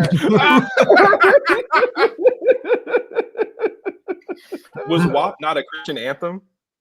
Was it not? I think that's the wrong performer. Wrong performer. But wasn't it? That's not her. No, that's Cardi. Who did she do that with? Who did Cardi do that with? Am I tripping? No, you're tripping. That wasn't with Nicki, because they have even I know this, young Evan. Okay. There's a few. Right. Oh, here come the ear doctor. I'm right? I'm sorry. Ear doc, I'm right? Like, what generation are you in, Evan? You don't know this stuff? That you got to be corrected by Kamal. Wow, I know. Look, I just want to make it clear that I don't know what none of these people sing about nothing. That's why I didn't make any guesses or assumptions. I just know she's not singing no Christian music. So that they have her. Meg Thee Stallion. That like, WAP. How is all the she, songs I know? I do know the WAP song. Yeah. So is she gonna play some of her songs? Her Christian inspired lyrics. Her Christian inspired lyrics while she's up with it. Like, oh, y'all, this can't be serious. This is why people don't pay Black people no mind, just so you know, because this is the shit that gets publicized. Just so we're all clear. Entertainment. At some point, she's become a full Trumper, right? She's wearing MAGA hats. She's all up in that camp. I'm not caught up on that. What is this whole MAGA thing? No, she's a supporter of Trump or whatever. And I don't, that part of the background I don't know. I just know it started popping up on the feed about her supporting but basically supporting Trump and reposting his stuff around the so-called genocide against Christians in Nigeria, and then this being her cause célèbre, or her interest is somehow protecting Christians. But again, as these folks say, this is cover for them, right? So again, another well-placed fool, well-placed so-called artist who stands up and backs a story that, and again, this is under the cover of Trump threatening Nigeria. Trump has literally threatened an invasion, threatened to stop what's happening. So this is not just small potatoes, as in this is again another distraction. This is also being used as part of a cover to again potentially allow the United States, whether or not it's going to actually do something, we don't know. But again, at the very least, within a propaganda war, to allow the United States to have more cover by using this Black artist to say, hey, we're on the same side of this. Look, and if this Black person, this person of African descent can say this, then you can't say that about us because she's with us at the same time. Got her. That's crazy. This is crazy. I just also want to point out real quick that I was being sarcastic when I said this is why black people are being taken serious. It's the idea that Nicki Minaj is gonna go stand up at the fucking UN and be a voice for anything. Like, how does this happen? I'm completely unclear. I don't understand why this is happening. I don't understand why they allow people to do this dumb shit. Like, this is it is just beyond. Actually, let me correct that. I understand why they do it. It's because they're doing dumb shit, right? It's the same reason that they put the black lady to be on the Security Council, so it can be her black ass with her hand in the air, you know, vetoing things that should not be vetoed. Like, this is why, right? Like, it is always putting black people in these spaces so that people can point and say, well, look, there's a black person saying it. And it's fucking infuriating. I just don't understand. I don't understand. This is the place. Idea. Like, this is what black celebrity serves for. Like, this is their purpose. This is how they're used. And it's true for all celebrity, just like it's true for black celebrity. And just like black capitalism is not separate from broader capitalism, like, this is the same process, right? And I just always insert the Malcolm X quote. Like, just always insert that quote about entertainers not being our leaders, right? Just every time. It's always relevant. Hired hands. Well, I tell you. I don't think people realize that we're prisoners of war still. No, I don't think they do either. Because, and again, like, this is somebody, you know, whether or not people feel like, you know, she's talented, she's got hits. This is somebody who has an audience of millions of people. And so when they do say something, it does matter to a certain public that maybe has never heard this before, right? Maybe have never looked into this issue before. Their first way of hearing about some issue like this comes from their favorite rap star, which does mean that those folks may listen to it, or that is their grounding or understanding. And so that's the use of the political tool, is to win somebody. And again, I'm sure she wasn't always, it wasn't like somebody guided her career for this moment, but it's part of, this is what happens in this area. Like, you're expected to, at some point, play a certain role. And most of them willingly play a certain role because they're not interested so much in history or Black oppression and so forth. And they are easily either misled or guided towards these kind of positions. Like, for the life of me, I see the boxer. What's his name? Back in the day?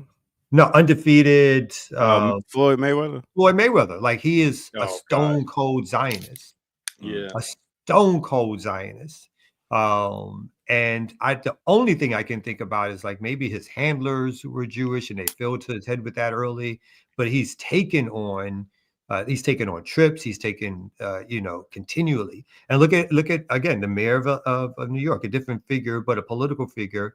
Again, making after losing the mayor's race, he's now making a trip to Israel, where he's doing videos every day, talking about how the New York wearing a yarmulke when he's wearing a yarmulke. Yeah.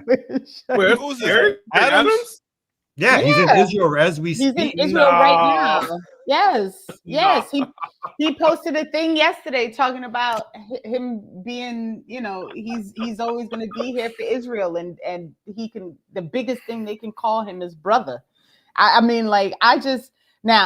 Just a quick correction, Kamal. He did not lose. He removed himself from the race prior to the election. That's what threw me off. Yeah. I was like, wait a minute. So technically, and people still voted for him. That's the funny part. People still wrote Eric Adams in, just so we're all clear. Like, that's how serious they were about it. But he's a hot mess. We need more Paul Robesons in entertainment. Yeah, we don't have them anymore. Yeah. Again, it's something that's been beat back. Either like Colin Kaepernick, like what happened to the dude? Like, he just dropped off. He went back to trying to either make some low-key money. He got some NFL money, didn't he? Yeah.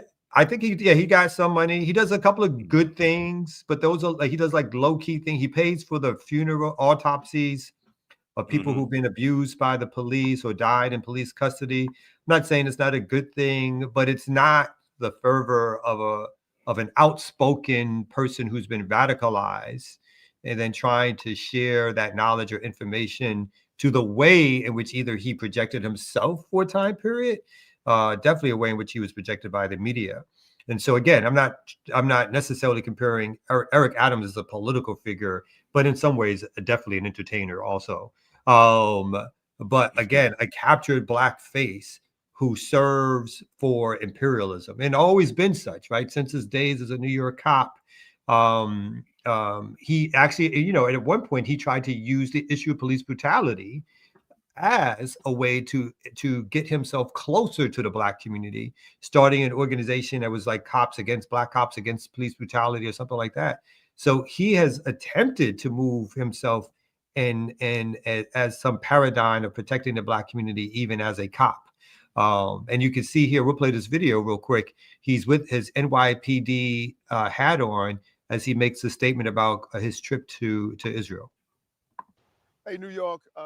Once again, I'm traveling to Israel to meet with governmental officials, tech leaders, and economic development strategists. But we also want to talk about how do we come together to end the globalized anti-Semitism that we're witnessing take place not only here in New York, but across the globe. We know hate has no place in our country and in other countries across the globe. I'm looking forward to having great conversations and meetings and see how we bring back industry, particularly tech, to our great city of New York. We're going to have a safe trip and a productive journey. Thank you. And that's just I don't know why you did that to everybody. It was just, people need to hear. That was just wrong. Just wrong. I don't think I like you anymore. Of several videos, I could play them all if you want. No, several videos that he's done since his trip there, highlighting. I think you mentioned one of them where he said, like, you know, he was working on behalf of Israel, that he did his best to work on behalf of Israel and so forth. So, like, this dude is clearly, setting himself up for his next job, either in the Trump administration as some ambassador someplace, or again, as some spokesman for some Israeli companies where he can make his next dollars from. But he's clearly another one of those sort of captured Negroes who serves the interests of empire, and blatantly so. It's some wild stuff, man. It's some wild stuff. But this is Monty said in the chat, like there has to be a mass movement of people to counter this stuff. Like part of the problem is 100% definitely that there's too much individualism, too much celebrity, too much celebrating of people who do nothing. Like literally, like I don't even know what they're doing that allow them to make that the Kardashians have a television show that's been running for like what do they do? Nothing. They do nothing. They live and speak, and people invest all this energy into watching people like live and do shit that they can't do. It's wild to me, but I just found it. And Monty's right. We don't need individual influencers, celebrity activists. We need popular organizations, and I agree. Yeah. But I just think organizations need better marketing. And I think that's where these whole celebrities come in, where they got a microphone, they got a reach and stuff like that. So it's like, how do we, if we do work with them? I'm like, Ricky said, what do we expect from them? What do we expect from politicians to get in there and do for us? I we expect entertainers nothing. to get up there and be political and lead us to another place? I mean, they're part of the system. No, but I do think it's important that we highlight the way they're being used, right? So it's not about lifting them up. It's not about looking for anything from them, right? Because we're not going to get anything from them. It is about lifting up how they are used to mislead our people, right? By the capitalist class, right? They are inherently reactionary as all celebrities are, right? But we should be aware of how they're being utilized. And it's not. I just thought about Jerry when you said that marketing thing, but we're never gonna win the marketing campaign against these people, but we can be in the streets We can be connecting with people, right? You can go to a rally this Wednesday in support of Venezuela's sovereignty if you want to get active, if you're in the DC area, the DMV area, right? We need people in popular movements, and that's what we need to focus on. Yeah. And although I won't use the term, one quick thing. So somebody did, the name of it was 100 Blacks in Law Enforcement, and that is correct.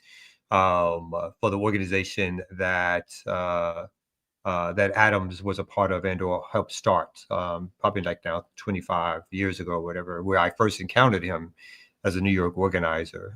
And I remember him being at with Reverend Al on stage talking about police brutality. But even though I would not use the term the way Doc said marketing, I agree that the idea of how do we popularize movements. Again, the Panthers had moments where they did things that were meant not only to dramatize something, but was meant to try to capture people's minds and attentions, minds and their attention.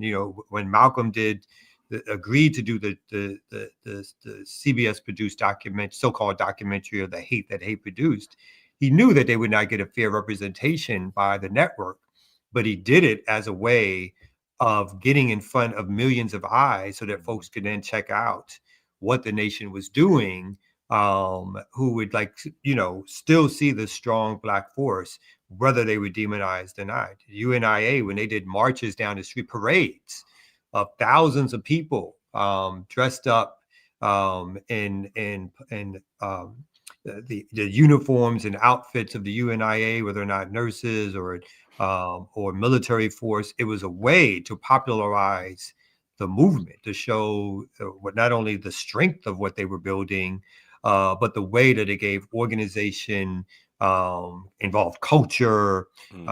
And so those things are things I think that our organizations don't do a great job of, in terms of, again, I wouldn't necessarily call it marketing, but in terms of letting it's marketing. Just call it what it is. Call square spade.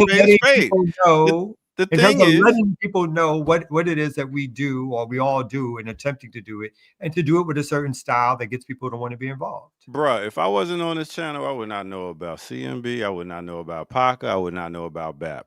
Most Black people know about the NAACP and Black Lives Matter, and that's it. And they've done marketing. Yep, Black Lives Matter did an incredible social media marketing campaign. Say what you want. Yeah, when people say the stuff around how it came out the blue, Black Lives Matter, just people plant that. I don't think some folks don't understand that was not just some oops, they just went viral. There were folks who were in their camp who did marketing, who did social media analysis, who planned to have certain people say certain things at a certain time in order to capture a certain moment in time and when people were out in the streets around police brutality. So there is an idea, I think, I wouldn't call it marketing, but there is an idea that organizations have to do tomato of promoting their interest in who they are, so that more people can know who we are. I agree with that. Organization is a business, so see, it is. Do you not run it like a business? As if you're not, then your organization ain't gonna be around too long. No. Oh, y'all don't have meetings like business meetings? Y'all don't have y'all don't have strategies like business strategies? No, it's not a good. I would reject that comparison out of hand. It should not be run like a business. Businesses are run for profit. Well, political organizations are not run for profit. They're run to influence, to do something to change the conditions that people are in. Profit is our freedom, Black man. Oh my God! Can you get off the camera? Is it? We got 5 more minutes. Let's do announcements, man. Which people got coming up? What business meeting do I have coming up? What business, man? So real quick, if folks can come back at noon, Dr. Ball and I will be hosting Katina from North Carolina to talk about food and access to food and some things that people can try to do to, manage this current crisis, this current food crisis that we're in. So that is going to happen at noon today. If folks can come back, she was on we had her on, I think, a couple of months ago, and she does a lot of work with feeding folks in the Charlotte area. Shout out to Ashley, who was the person who introduced us. And then on Saturday, and shout out to Hiram, because Hiram introduced us to this brother Ben, who is animation creator. He has a book out, but he had such an interesting story when we did our meeting. I was like, brother, you gotta come to the show. So Ben is going to come on Saturday, and we're also going to be hosting Netfa, who's going to come on and talk about PACA and your anniversary for a little bit first. So we'll be doing all of that on Saturday. All right. Awesome. What about you, Evan? This Wednesday, the 19th at noon, please join BAP and Black Alliance for Peace, PACA, and several other organizations for a coordinated day of action to defend Venezuela's sovereignty. We'll be at Barracks Row on Capitol Hill, 8th and G Street, Southeast Washington, D.C. Come out. And then on Saturday, November 22nd, PACA will be celebrating 10 years of work of organizing. So please come join us, 5 to 9. There'll be performances, food, raffles, and we'll be at the Palestine House of Freedom at 650 Pennsylvania Avenue in Southeast. All right. I got a little something. I do. Can I do a little something? You do got something this weekend. Look at that. I was going to do that one first. First, I'm gonna do this real quick. So this is at the C&B farm. We have a project with a group called Ungrid. And we have built a water catchment system as a model to help get off the grid. And this system here, you can see behind, holds up to 500 gallons of water, catches rainwater, purifies that rainwater to make sure it's good for drinking. There's also solar panels on top, so that we can capture, store electricity in terms of helping get off the grid. Check out the Ungrid project on Instagram. You can see some photos here of folks who were working C&B to build up the project from when it first got started. So excellent project. Again, small project. Oh, look at it. Look at him acting like he was working. Oh my God. Get up there and take a picture so we can. Oh my God. And hold the ladder. Get out of here. What are you talking about? I basically planned the whole thing. Listen, let me tell y'all how the secret is that Kamal be like, y'all ready? All right, I'm gonna take this picture real quick. I got 2 minutes. Then I gotta go. I gotta get my nap on. So really quick, November 22nd, this upcoming Saturday at 6 p.m. I'm going to be in Los Angeles at Black Lantern Books, a bookstore that we at C&B support. It also houses our chapter in LA, the Community Movement Builders chapter. They were gifted after the passing of a Panther, literally thousands of books, and they used those books to open up Black Lantern Bookstore. It is at 6533 West Boulevard. Come on out. We'll be talking about Cop City, movement organizing, and all the rest of it. So I wish folks could come out. Also, again, I know, Evan just mentioned it, for folks to come out and defend Venezuela and so forth. I know Russia is also defending Venezuela too. I don't want to leave that out, but we have to do our own defending of it also. All right. And BAP is all over doing that. We're going to have actions in DC, Atlanta, Chicago, SoCal, NYC, Grenada, Trinidad, Tobago, Toronto, Barbados, and more. So, wherever you are, there's something you can tune into and join. And then for PACA, just hit the Eventbrite at pacaturns10.eventbrite.com. That's PACA, PACA, turns the number 10.eventbrite.com. All right. And we'll be back here tomorrow with some more. We got some guests coming on also tomorrow and Thursday. Make sure y'all come for Classical Breakdown, Music 101, the year of 1986. Yes. All right. Yes. Good times there. A lot of Sade during that era. All right. So we're going to get up. We're going to get up out. Sadie. Okay. We're going to get up out of here. We'll see y'all tomorrow at 8 a.m. once again on the Remix Morning Show. Peace out, y'all. Remix.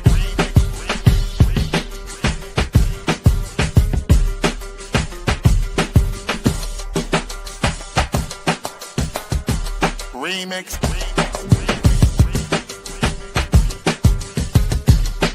Remix.